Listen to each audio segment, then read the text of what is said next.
All right, let's get started. Thank you, folks, for those that have joined us today for week 2 of the webinar series. We've moved cybersecurity month up from October to June this year. So we're focusing on it here in June. Last week was the overview of the series and kind of like the different things that we see as important from a cybersecurity perspective for municipalities. Today we're going to be this one and the following 2 will be deeper dives into the 3 phases that we've identified. So for those that are new, I am Sean Naylor. I am do you have bio slides? No, because you didn't want to. Thank you. Former retired CIO and Secretary for the Agency Digital Services, back in a very part-time capacity to assist with a couple of public-facing cybersecurity programs. Joining me on the presentation side in the room, you can see is Kerwin Gaines. Well, your video is actually streaming too. Okay. So Kerwin works for a vendor, Cogent, that is partnering with us on the delivery of the state and local cybersecurity grant program. His partner in crime, Joseph Nathan, is also on. They are the 2 primary. So when you receive communications, often it's either follow-up or like the invitation to this and stuff, they are going to come from either a Cogent email or they may come directly from either Kerwin or Joseph. So just wanted to introduce them. And then also joining me on camera, last but certainly not least today, is the Deputy Chief Information Security Officer for the state of Vermont, David Kaiser. David, you want to introduce yourself? Hey, good afternoon. You already did, Sean. So I'm not sure what else I need to add there. Somebody that can grow a great beard. Yes, that's it. So let's go ahead and get started. Let's go to the next slide. All right. So today we're going to be focusing on what we've identified as the foundational items or phase 1, which is you really can't protect what you don't know you have. That's the focus on this. And what we're going to do is be talking deeper about, understanding what you have, identifying someone that's going to be a lead, and putting in place the fundamentals of policies, the rules by which technology gets used in an organization so that we have something to build upon. Let's go ahead now. All right.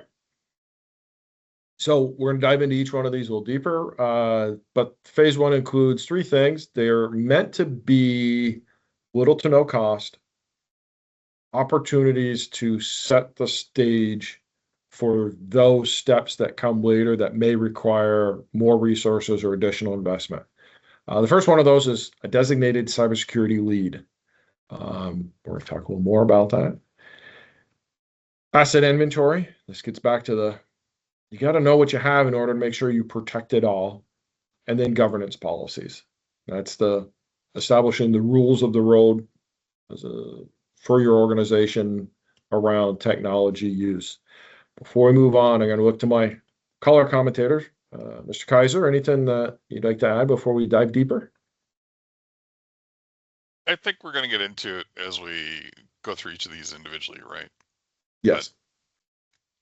But I think when we get to asset inventory, let's talk about not just having a list of what you have, but also how important different parts of that list are and how to keep criticality as part of the list too. Very good point. Let's put a pin in that. I like that idea. So, right, to wrap this up, we're really talking about accountability, visibility, and structure, right? Everything that comes after this, as we'll see in the following weeks, we'll just build upon this. So let's go to the next slide. All right. Why a designated cybersecurity lead? It's got to be on somebody's job description. At the end of the day, progress only gets made in areas by which people have a sense of ownership. If rarely in life does meaningful things get accomplished in a group think or a group setting, right? You know, you may have people that are resources, or groups may help move the needle or collectively make something happen, but usually there's some individual that's behind it, making real progress, pushing things forward. A couple of important notes about that is this person does not do the work, right? Maybe in some offices that may not be the case, but in an ideal situation, right, the person that's the cybersecurity lead is not also the one that's doing the work, because what that does is it creates somebody to like come in and ask questions and be like, is this getting done? Is that being taken care of? How are we prepared for this? Often it's more someone that's got a leadership role, who's got strong communication and organizational skills. That's what really helps in that space. The understanding of the cybersecurity needs and stuff can be learned. That can be part of that. A designated lead helps make sure cybersecurity is not treated as an undefined task, right? This is what I was talking about. It's someone to ensure that there's always somebody's got an eye on it to make sure that it doesn't slip through the cracks. And then I could talk about here, right? The lead can be someone that just helps coordinate and prioritize, support decision-making, track progress, connect leadership, right?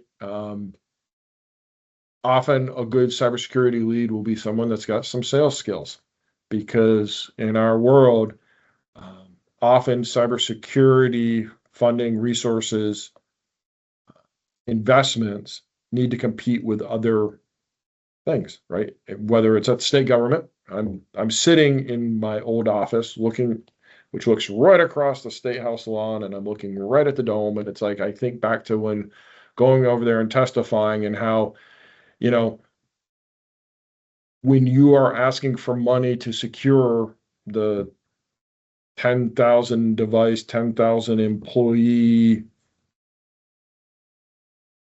space that is the executive branch of the state of Vermont, you're competing with money for paving, and you're competing with money for this, that, and the other thing.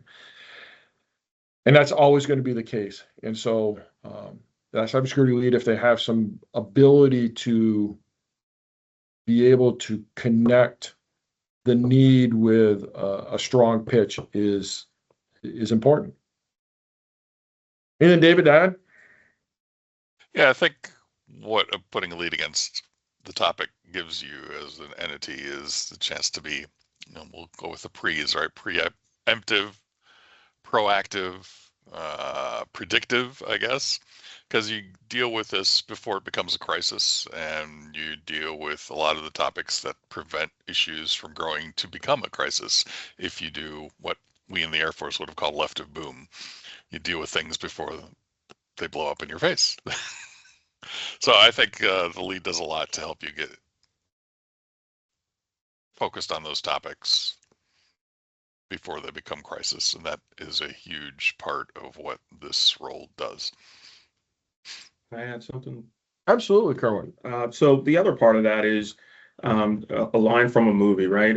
Everybody wants to be the big toe, right? You need someone to be that big toe for your organization, because the amount of information that is going to be passed out. Just look at what you're getting from the league. Also, there's other mailers and information, webinars, resources, threat reports that you can constantly be a part of. Someone needs to be identified by your municipality to be a custodian of that information. And no one likes to sometimes we don't want to take on any more responsibilities because we understand that in your municipality, you might be not just the lead cyber person, but you're also managing the gas bills and you're doing this and you're getting ready the agenda for in the meeting minutes for the council meeting that will happen that evening. So we understand, but being that center of data is also extremely important. Good points. Thank you both. Let's move on.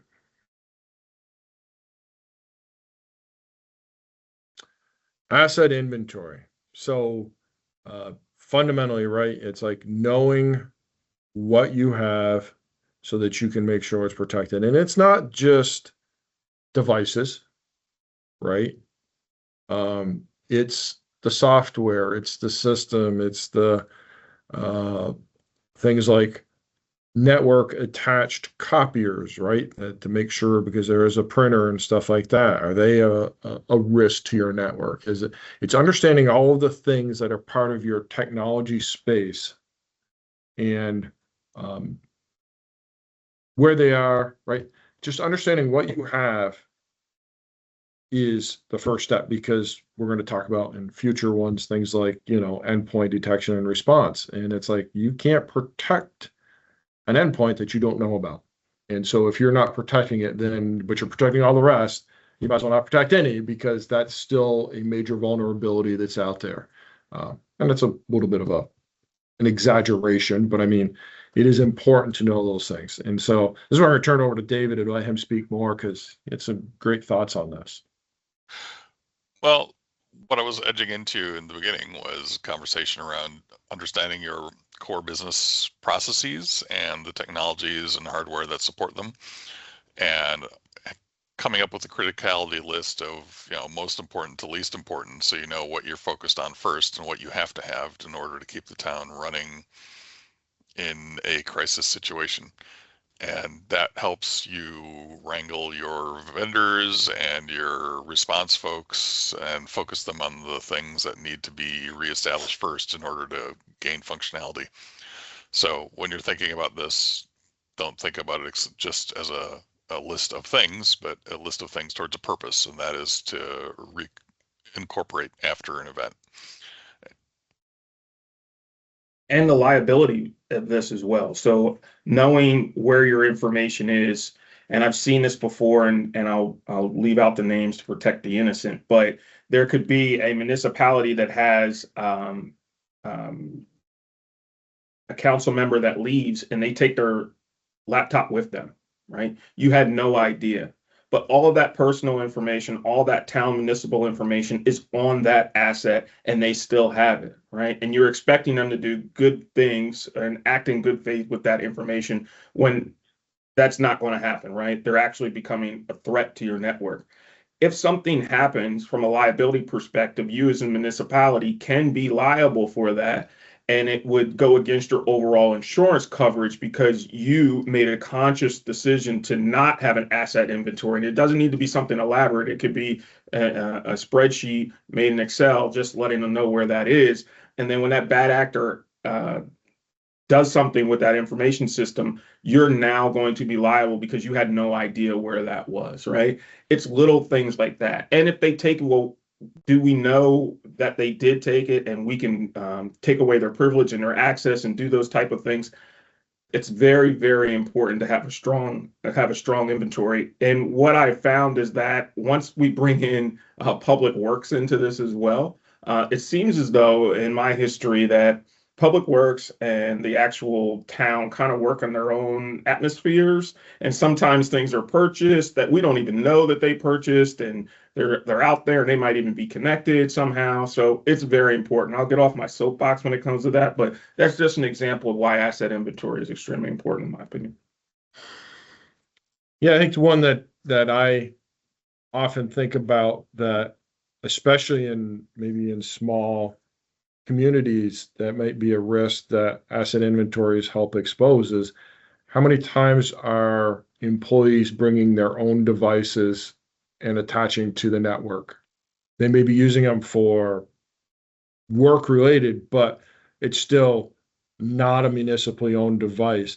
And understanding all of the devices that are like attached and doing a function or maybe being used personally still um, requires administration. And so you should be like aware of all of those so that you're making a conscious decision. Do you want to allow employees to bring devices and attach to the network, but then have the trade-off of they have to be enrolled or managed like they would be a municipal device to ensure compliance and that they're not a risk. So, those assets inventories cover a lot of things, but they are a foundational piece, right? It's just like you've got to have that to help manage it all. And there's tools out there that can help with that. Yep, there are tools, but often in small shops, it can be an Excel spreadsheet and on a one-day exercise of walking around and just kind of laying your eyes on everything and thinking about purchases and things like that, and just getting a solid understanding. Why asset inventory matters, right? Visibility and better decision making. And and we're going to get into another piece of this, which is in like the third phase, which is like third party contractor vendor systems. But just because you may be getting it software as a service style or a cloud service doesn't mean that it shouldn't be counted in your asset inventory. Something like if, pick on Kerwin, right? And he talked about public works.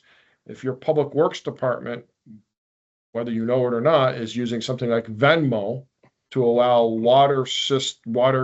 quarterly water payments by citizens, what are you doing to ensure that A, it's inventoried, and B, that as you start to manage these relationships, that you are protected and you're not putting yourself at risk for some of these, cloud solutions like that. Ready to move along? All right.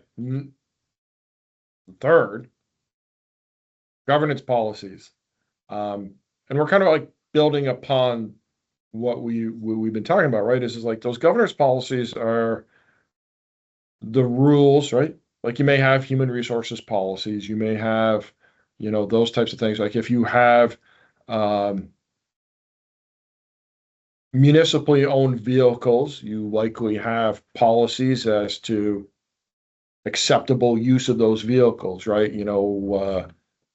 What can they be used for? What can't they be used for? Are folks allowed to bring them home? Yes, mobile devices, right? Policies around that. So around the technology, thinking about it, the same thing. Is there, acceptable use policies? Is there security policies? Is there policies around, how vendors get access to resources? Because often, as we start talking about more technologically based improvements for cybersecurity, your policies will influence how those technologies get applied and what they can do within your environment. You can't enforce something if you don't have a policy stating it, right? Often it becomes something it's a risk. So, and God forbid there's malicious intent. And there's that too. You have to say, well, we told them not to do that. Well, where was that there? And what standard is backing them up in that process and not to do that? David, thoughts? Back. Yeah, you lost my slide, Kerwin. Sometimes I'm too soon. The other times I'm not. So like, I think we should go old school and I'll just beep. Nice. Kerwin was kind of edging into this, right? But it helps you have a better conversation with external entities that are interested in how your town's doing business in the cyber domain, specifically insurance, but there may be other conversations to have when you have external entities that help you through this, whether it's your consultants, your managed services providers, your law firm. If you end up in a situation where a law firm needs to be part of say a ransomware conversation or something like that, all these conversations are easier to have if you've got policies written down in place and some kind of mechanism by which you check that they're being followed. So this helps create a consistent conversation across all your relationships when you're talking about cybersecurity as a whole. That's my point. It's always good when that lawyer calls, isn't it? Doesn't it make you feel warm inside? They're asking what your standards are. Mm-hmm. Yeah, I think building upon that, my understanding, I mean, I get this 100% right, but all municipalities have cyber insurance through the League of Cities and Towns.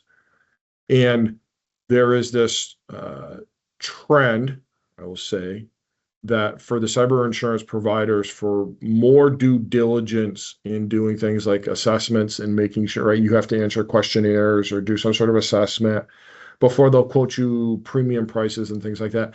Often the three things that we talked about are like fundamentals that you will see on a cyber insurance questionnaire, right? You know, is there somebody that's responsible for this? Do you have asset inventories, and do you have policies for the governing the use of technology? Those can directly influence, the answers can directly influence your premium rates. And now I know it's pooled for Vermont municipalities, but that's still down the road. If everyone can get to a certain level, that will help in the premium costs. So important things to know that, you know, there's the practical matters to this, but then there can be dollars associated with the more, I don't want to say it, the farther down the cybersecurity maturity spectrum, think of it as like a sliding spectrum, you can go, the better the impact it will be to your bottom line with regards to either cyber insurance or your obligations if you have a cyber event. And so there's real, and it's not if you have one, it's just a matter of when. They're becoming prolific enough that, you know, anything you can do to help soften either the impact or the cost or both, right, of a future cyber event is money well spent now. I think I said this last week, maybe not, or might have been in a different audience, but I spent first 29 years of my 35-year career with transportation. And I think of this as like doing, putting in bigger culverts now, right? Or if 35 years ago, folks knew that climate change was going to put a bigger strain on, you know, the transportation infrastructure because of flooding and everything else. And if back then they could have, like, it would have been a lot cheaper 35 years ago to buy that 4-foot culvert instead of putting back a 24-inch. Think about where we would be now. And that's kind of like how we're in that same stage now. We know that cyber is not going to go away, and it'll never get cheaper than it is now. Just never. And so every dollar you can spend now will pay dividends long term. Absolutely. And to that point, the other part is I don't think that people understand really how insurance coverage works when it comes to a cyber event. You're not given the entire, oh, well, we have a $2 million ransom policy. You're not going to get that 2 million, right? They're going to call in a vendor to help fix those issues right away. And that cost of that vendor to come out and do that is coming out of that $2 million. And along with other fees. So at the end of the day, at the end of the event, you may only have maybe $300,000 to $400,000 remaining to handle that cyber event or pay that ransomware, if in fact that you do. And then you're gonna have to depend on your municipality to come up with the remaining amount. Can your municipality do that? Does that have to go through another insurance provider? Do they have a cyber rider or umbrella that's part of that policy? So you'd rather figure those things out now, but you would also rather be prepared in doing that. And then we can talk about it in later slides about how ransomware actually occurs. And normally it's little things that happen, right? They're not big events. They're things that could be prevented. So Yep. we'll keep all that in mind. Yeah, I think that'll be probably, I don't know if it's next week or the fourth final week where we talk about training, Yeah. right? And that is security awareness training is critical because we're seeing that there is technology is becoming the vehicle by which fraud is being introduced to a lot of municipalities. And there is a while it is not specifically like cybersecurity events, often the same trained principles of how to evaluate emails, what to, that go into phishing and stuff like that, help to identify fraudulent attempts. So there's overlap there, and I think we'll dive into that there because that's an interesting way to also be thinking about the context of these investments is how can they help in other spaces that are risks for municipalities. Yeah.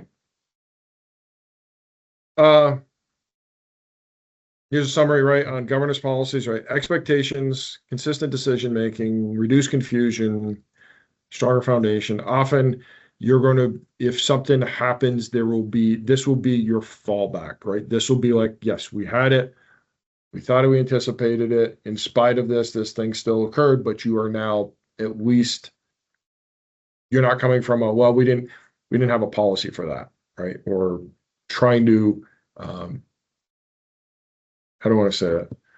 You end up owning it differently if you have policies versus if you don't. Correct. So, right, these are the we called it the foundational phase, right? These are the things that will be built upon moving forward in the next two phases in your cybersecurity roadmap. How you move from where you are today, to an organization that's a little bit more mature. And again, so it's like, let's designate a lead. Let's have somebody that just has that responsibility in there in the many hats that they wear, right? Yeah. We're going to recognize that often municipalities don't have the luxury of having one person per role. It's more like one person for all the roles. But acknowledging that and designating that, again, just kind of codifies it, makes it a little bit more firm and real. Then building on that, right? It's like figure out everything you have. And that will help begin your understanding of once you know what you have for assets, right? I'm going to fall back to my transportation days in culverts and stuff, right? It's like you got to know what you have for culverts, where they're located, and what's their condition. That's how you manage, right? Fundamentally, those are the three things you need to know in order to manage that infrastructure for your transportation network. And so we're going to, an asset inventory is the beginning of that for all your technology. It's like you've got to know what you have. I mean, as you start to collect more about it, you'll know where it is and what it does. Back to David's point, what's the criticality of it and what's the condition? Because that helps prioritize where you invest.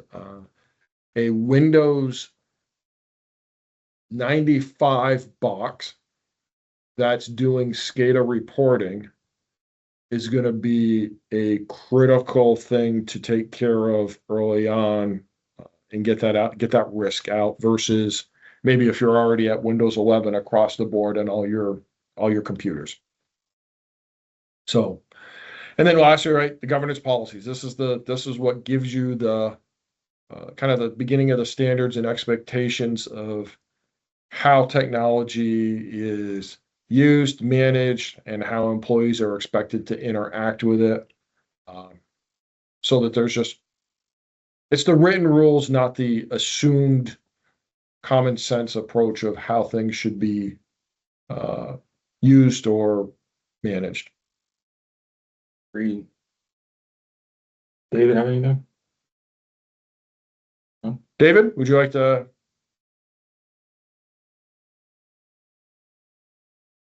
Still there? Did we freeze? I don't know. No, he's moving. I went and muted myself by accident, didn't I?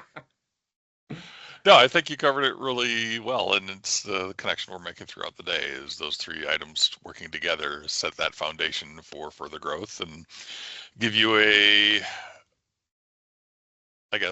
framework by which to organize the basic principles of cybersecurity. Excellent. Thank you, David. Now, one of the things that I want to say is that you don't have to go it alone for each one of the, well, I shouldn't say that. We're not going to hire a contractor to come in and help you decide who's going to be your designated cybersecurity lead. I think that's probably one that. But if you're looking for a contractor to do that, just let me know. Yeah, we might have someone in mind that could help you with that. But even in asset inventories and policy development, the state and local cybersecurity grant program, our pending, I want to say pending because we submitted it, I don't know, a month and a half or so, 2 months ago with FEMA and CISA that we're awaiting approval, has 19 projects in that grant program. And there's a number of those projects that would support policy development, asset inventory. And so if there is interest in doing those, once we have the cybersecurity plan approved, the first step is to do an assessment. This is required both by the grant, but more importantly, this is just the first step that we should always take, right? Like this is for this grant for cybersecurity maturity. This is the equivalent of our asset inventory. We've got to know where you're at, right? So the assessment comes in and helps. We have like a two-faced approach. We have like a self-assessment that you can do in preparation for it. So you can think about who needs to be in the meeting, what kind of questions to answer. But then we have this little deeper assessment that really helps to define where you are on that cybersecurity maturity. And why that is important is because no two organizations are going to be at the same point. So therefore, what makes sense as the next investment, which maybe through this SLCGP is appropriate for you, will be kind of determined as a result of that assessment, right? We'll be able to look and say, well, your strengths are here. These are your opportunities over here. So we've got to, that's the first one in what we say is priority. So that's project 17. So let's get a contract to get someone in here to help you do project 17 and close that gap for you. It all starts with that assessment. And what I've found going to the municipalities and doing assessments is everybody wants to put on their best face. And I understand that, and you want your municipality to do well, but it's important that you're honest about what you don't have, right? Well, we don't have this. We don't have a policy for this. We don't have a process for that. And I have no idea when the last time we purchased that, right? Those are the conversations we need to have. As Sean made it very clear, we're not leaving you alone once we find these things out. So we can begin to put together what I like to call as a recipe of opportunities in order to increase the security of your municipality. We're not going to be able to do that unless we know, but SLCGP is here to help. That is why the grant was created. The grant was created to ensure that rural and cities were also taken care of and that no one was being left behind. So let's be as honest as we can during these assessments. Let's take that. We're being very sensitive with your data, and we will ensure that you are that you know where you stand. Right. The other part about this is if depending on how insurances go moving forward, you're going to need to do another assessment anyway with an insurance provider, and they're not going to be as generous as we are as far as giving you recommendations to fix things, ensuring that you have policies and whatever in place. What's going to happen is they're going to ask you for those items, you're not going to have them, and your premiums are going to increase, or you'll just be deemed uninsurable. So we're trying to prevent that and ensure that you have the coverage that you need because you're prepared. Thank you, Kerwin.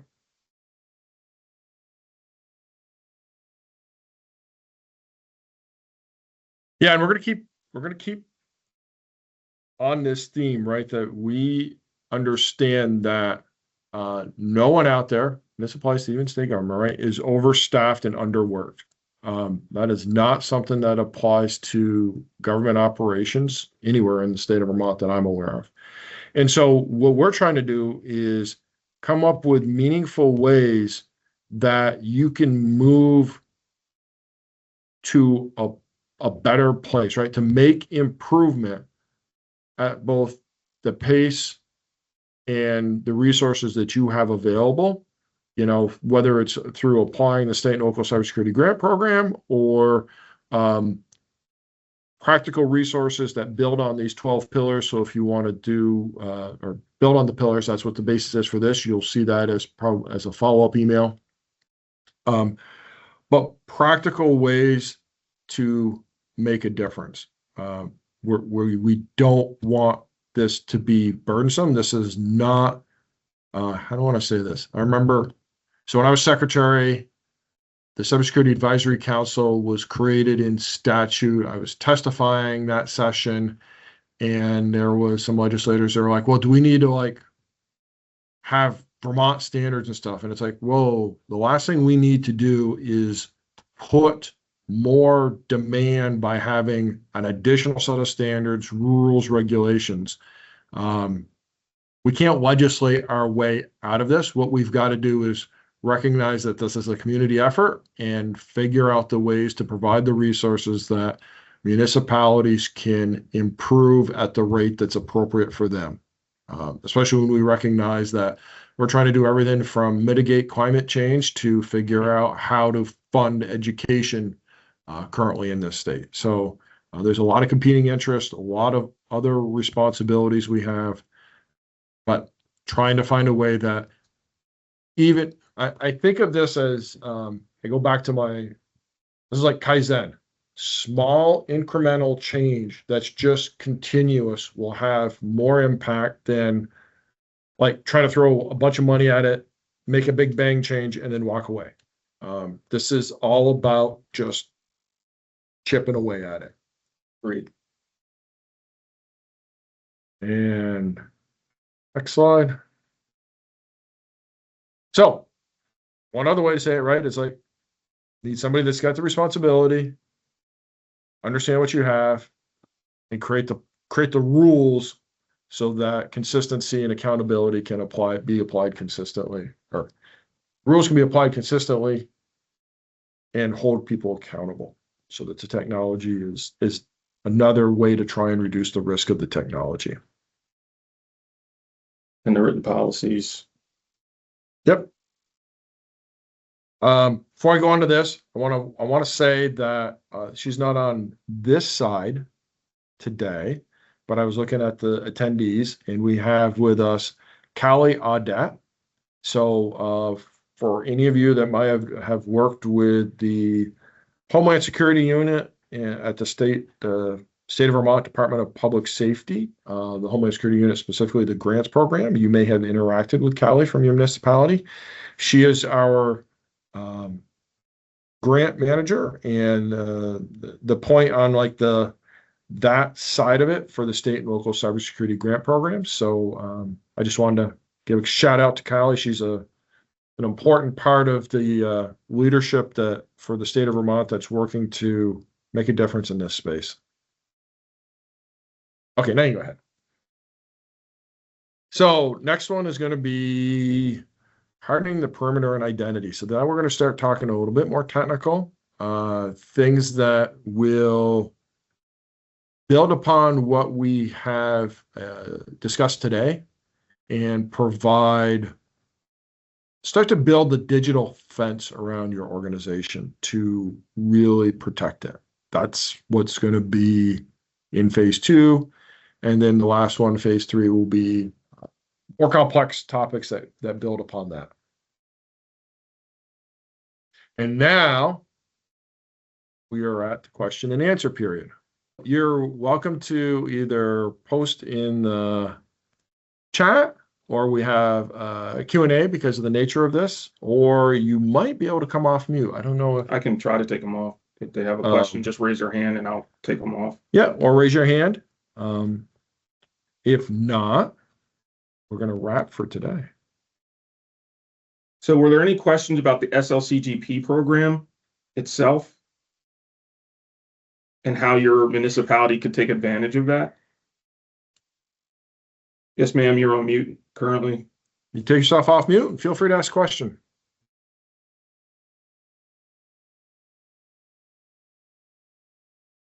Better? Yeah, there we go. Yay! Yes, I would like to learn more information about your grant. Excellent. Thank you. So the SLCGP program is funded by FEMA.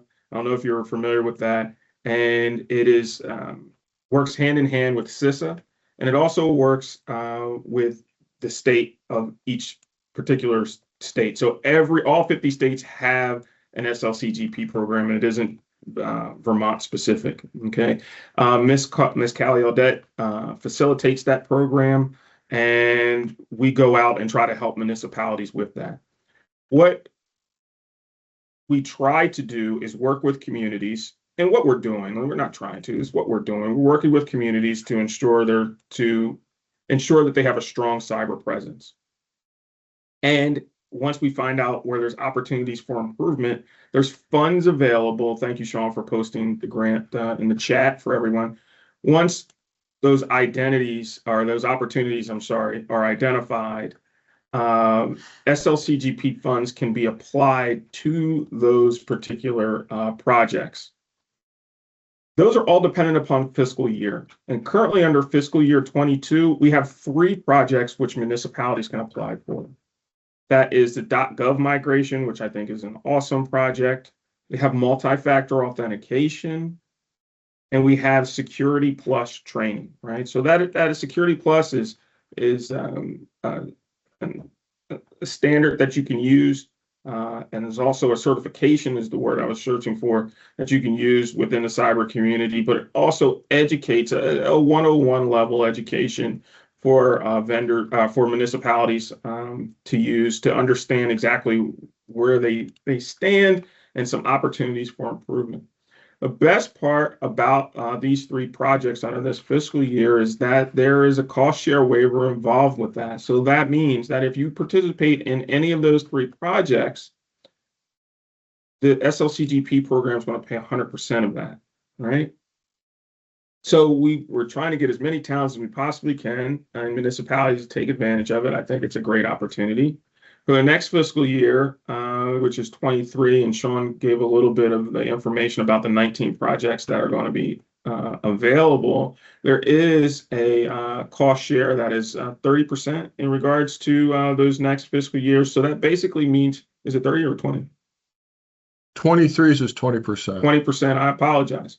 So if you're looking at it from that perspective, you're basically getting an 80% discount on the projects. But there's also things that you can do, and Ms. Audette can talk to you a little bit about that, where you may not have to pay anything from a cost share perspective, and you may qualify for some other programs there.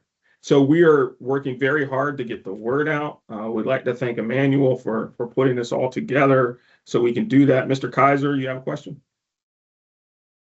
Maybe less of a question and more of a additional information. The reason we keep talking about fiscal year 22, 23, 24, and 25, there are obviously years that are in the past, is because this is 4-year money, and we're trying to finish off the fiscal year 22 money that's in its final stage because it basically turns into a pumpkin at the end of fiscal year 26, or let's just say somewhere in October, November of 2026. Because if I throw fiscal year 26 in there, it confuses everything even more, right? So 22 money plus 4 years gets you to the end of 26, 23 money plus 4 years, 27. And that's the pattern that we're working in right now. So we're trying to burn through what we can for the fiscal year 22 money, which ends in 4 years later, towards the end of 2026. So the other part about that is there's still funds available. So let's get on board the assessment. There's no cost to the assessment for us to come out and do that. I think it's a great knowledge-based tool for your municipality so you know where you stand.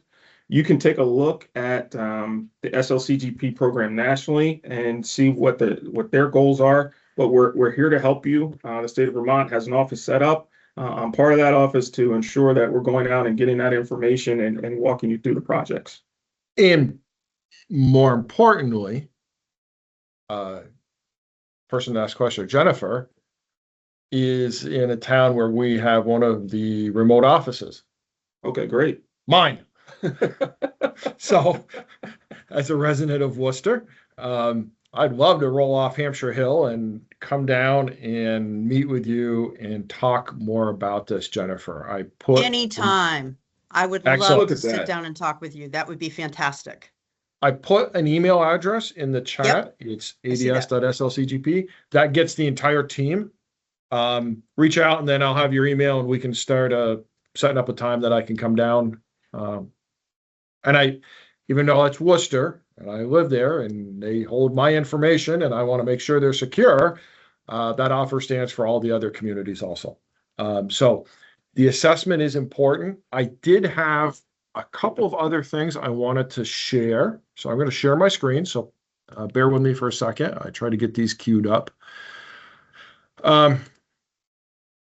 The first is the state of Vermont Agency Digital Services has put together a website called ready.vermont.gov where we're trying to share timely, relevant, important cybersecurity information. One of the things is like the state purchased on behalf of everyone, all municipalities in Vermont, the ability to become a member of the Multi-State Information Sharing and Analysis Center, MSISAC. This gets you like routine emails on risk to public sector organizations and things like that. So that information is available out there. But more importantly, I wanted to point out we have a state and local cybersecurity grant program. If by chance you missed the email address or whatever, if you come here, there's this SLCGP contact. That will also, it's a quick contact form that captures a little bit of information about who you are, who you represent, and what you're interested in. And that will also generate to our email. And so we will have that information. Stay tuned here. One of the things that we're going to do is we've recorded these. We will add these. There's a video from about the first 3 projects, if you're interested in those, that I think Mike Wilkes and I did sometime maybe last fall. But there'll be this will grow and be kind of like your online self-service area if you want additional information about the state and local cybersecurity grant program. The other thing that I wanted to do quickly, because we still have time and you're all here, so I'm going to use as much of my time with you as I can, is share with you the pending, I keep saying pending because we're waiting approval from the feds on the current cybersecurity plan. But, Kerwin started talking about the initial projects, right? We have multi-factor authentication, we have migration to .gov, we have security training. But building on what we were talking about today, right? Project number 5, cybersecurity advisory services. This is where we can engage vendors. So this is how it's going to work. The state of Vermont has all of these vendors already under contract.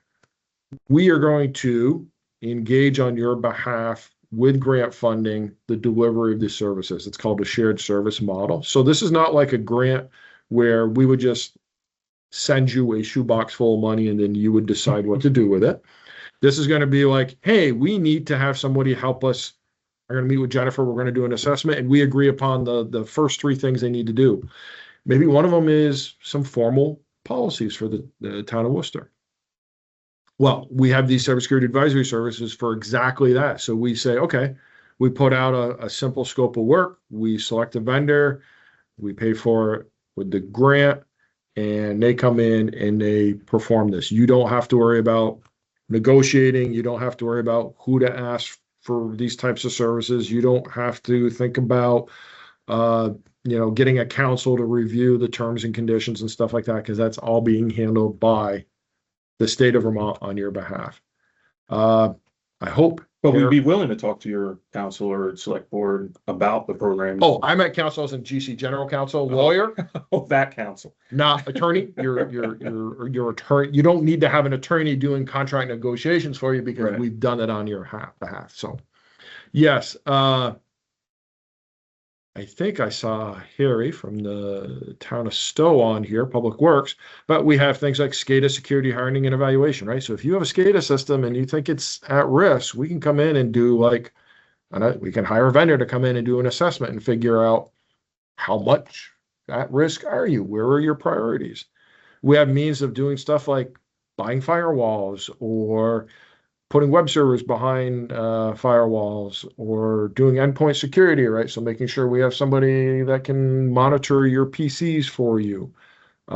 These are all in there. You can see we have certain amounts budgeted out of the grant program as an initial starting point. And then right here, right? So under Project 13, SCADA security remediation, we can do upgrades through this project to to SCADA systems. If you own one, for a water or wastewater system, or maybe a dam or an electric utility, if you're running something that's managing operational technology on your behalf, we can help you to develop incident response plans. And then we have the basic cybersecurity upgrades. So pretty much anything that we do an assessment and it says, yeah, that thing puts you at risk, we have a means by which to do a project to help you mitigate it, get rid of that risk. Network hardening, so is your Very network, important. is your network as resilient as it should be, right? Or does the town clerk work on the same Wi-Fi that anybody from the public can come in and tap into, and so therefore there's risk, those types of things. And then we even do resilient. Oh, go ahead. One quick question. Does each town have to apply for this grant, or is the state already applied for this grant and things are available? So we need to get the cybersecurity plan approved. Once it's approved, we will work with you. We'll do the assessment. The state will fill out You have to get a consent waiver from it. We have to get a consent form signed by the municipality, and then we have to do, the PW and IJ, project workbook and investment justification. I hope I got those right, Callie. I know she's been trying to train me. I don't learn easy. And we will do those forms. That goes into the feds for your project. Once it's approved, those funds will flow to us, and then we will hire the vendor to come do it. So, we will handle the majority of that on your behalf the way it's structured currently. But answered it. Did that answer it all right for you, Jennifer? I believe so. So what I'm hearing is I don't have to personally apply for this grant. Yeah. But I have to jump through some hoops to figure out what it is that I need from the grant.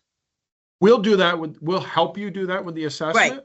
Right. And then you will have your real one commitment is the consent form. That says that, yes, you are willing to accept these services from the state of Vermont that are equal to this amount of money to do this project on your behalf.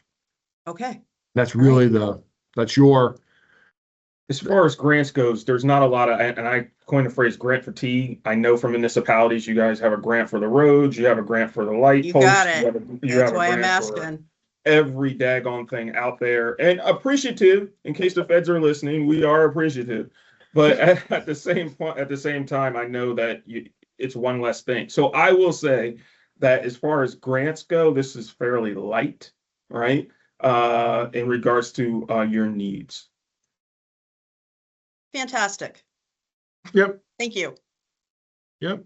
And then just get back to this, the last couple of projects we have programmed is resiliency planning and then resiliency implementation. Think of that as really like disaster recovery, backups, right? The best practices to ensure that your information is preserved, secured, and can be recovered.